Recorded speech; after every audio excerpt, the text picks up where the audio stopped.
من اینجا ایستادم، جایی که بدبوی اهم میده، در کوهایی که ترس آنها را پوشونده. تو ازدی گفتی از کره بزرگ، اما تو توفن کشتی و فقط مرگ را درو کردی. به من بگو دونال برایت چه داشت؟ به دیوز اشک داشت شب عمیق و سیاه.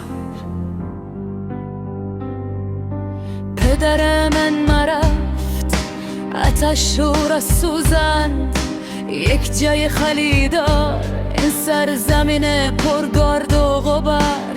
و خواهر کوچک من در مدرسه تنها شرخونه و باید قیمت تکبر تو باشد. مادر من حالا همیشه غریه میکند به لطف تو دونال.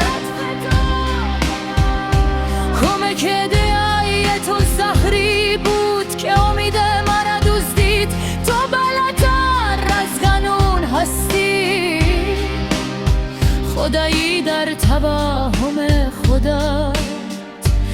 آیا این کار را برای برادرت نتانیاهو کردی؟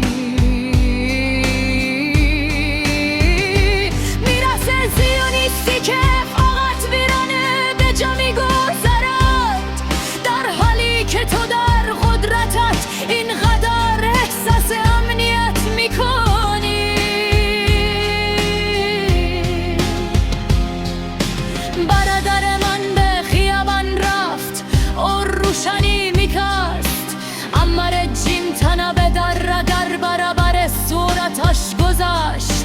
تو تماشا کردی، فقط شعله را بیشتر کردی و مرا مستقیم به سمت نابودی بردی. چرا اینقدر اشتباه کمک میکنی؟ چرا فقط نگاه میکنی؟ خون روی دستن مرا تو هم بار دوش میکشی.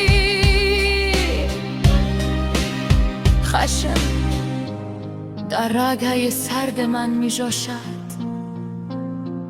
من به آینده نگاه میکنم و فقط اشک میبینم، نه فردایی نه دیروزی، فقط خاکستر و